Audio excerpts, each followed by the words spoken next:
श्रीमद् भगवत गीता प्रथम अध्याय श्लोक 28 संबंध। कृपया परयाविष्टो विषीदन्निदमब्रवीत्। अर्जुन उवाच दृष्ट्वेमं स्वजनं कृष्ण युयुत्सं समुपस्थितम्। अन्वयार्थ परया यानी अत्यंत, कृपया आविष्टः अर्थात कायरता से युक्त होकर, विषीदन इदम अब्रवीत अर्थात विषाद करते हुए ऐसा बोले। व्याख्या स कौन्तेयः कृपया परयाविष्टः। इन पदों में स कौन्तेयः कहने का तात्पर्य है कि माता कुंती ने जिनको युद्ध करने के लिए संदेश भेजा था और जिन्होंने शूरवीरता में आकर मेरे साथ दो हाथ करने वाले कौन हैं, ऐसा मुख्य योद्धाओं को देखने के लिए भगवान श्री कृष्ण को दोनों सेनाओं के बीच में रथ खड़ा करने की आज्ञा दी थी, वे ही कुंती नंदन अर्जुन अत्यंत कायरता से युक्त हो जाते हैं। दोनों ही सेनाओं में जन्म के और विद्या के संबंधी ही संबंधी दिखने से अर्जुन के मन में यह विचार आया कि युद्ध में चाहे इस पक्ष के लोग मरें चाहे उस पक्ष के लोग मरें, नुकसान हमारा ही होगा, कुल तो हमारा ही नष्ट होगा, संबंधी तो हमारे ही मारे जाएंगे। ऐसा विचार आने से अर्जुन की युद्ध की इच्छा तो मिट गई और भीतर में कायरता आ गई। इस कायरता को भगवान ने आगे दूसरे अध्याय के दूसरे और तीसरे श्लोक में कश्मलम तथा हृदय दौर्बल्यम कहा है, और अर्जुन ने दूसरे अध्याय के 7वें श्लोक में कार्पण्य दोषोपहत स्वभावः कहकर इसको स्वीकार भी किया है। अर्जुन कायरता से आविष्ट हुए हैं। कृपया आविष्टः, इससे सिद्ध होता है कि यह कायरता पहले नहीं थी, प्रत्युत अभी आई है, अतः यह आगंतुक दोष है। आगंतुक दोष होने से यह ठहरेगी नहीं, परंतु शूरवीरता अर्जुन में स्वाभाविक है, अतः वह तो रहेगी ही। अत्यंत कायरता क्या है?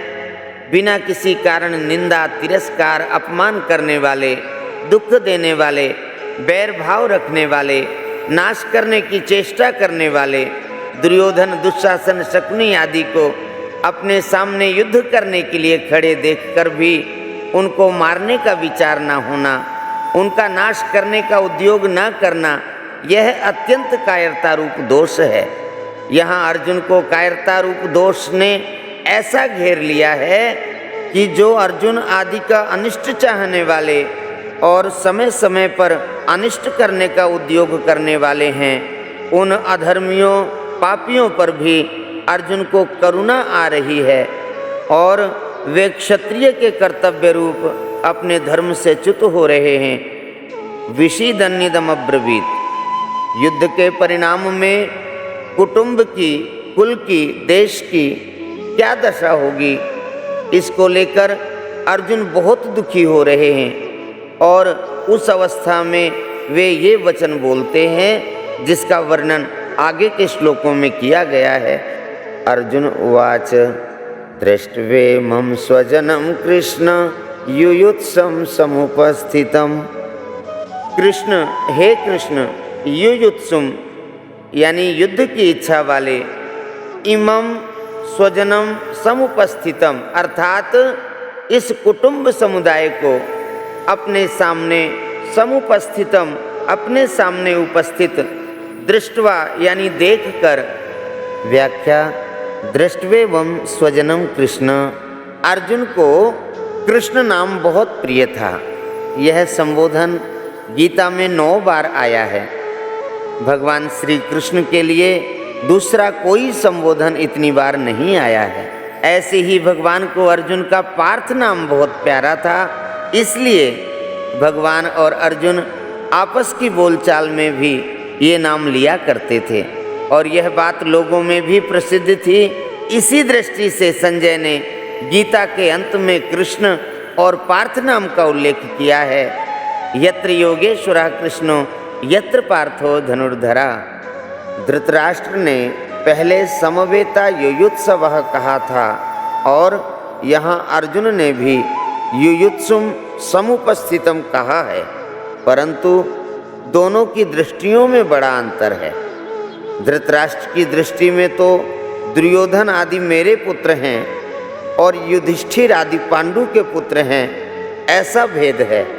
अतः धृतराष्ट्र ने वहाँ मामुकाः और पांडवाः कहा है, परंतु अर्जुन की दृष्टि में यह भेद नहीं है। अतः अर्जुन ने यहाँ स्वजनम कहा है, जिसमें दोनों पक्ष के लोग आ जाते हैं। तात्पर्य है कि धृतराष्ट्र को तो युद्ध में अपने पुत्रों के मरने की आशंका से भय है, शोक है, परंतु अर्जुन को दोनों ओर के कुटुंबियों के मरने की आशंका से शोक हो रहा है कि किसी भी तरफ का कोई भी मरे, पर वह है तो हमारा ही कुटुंबी। बोलिए श्री कृष्णचंद्र भगवान की जय।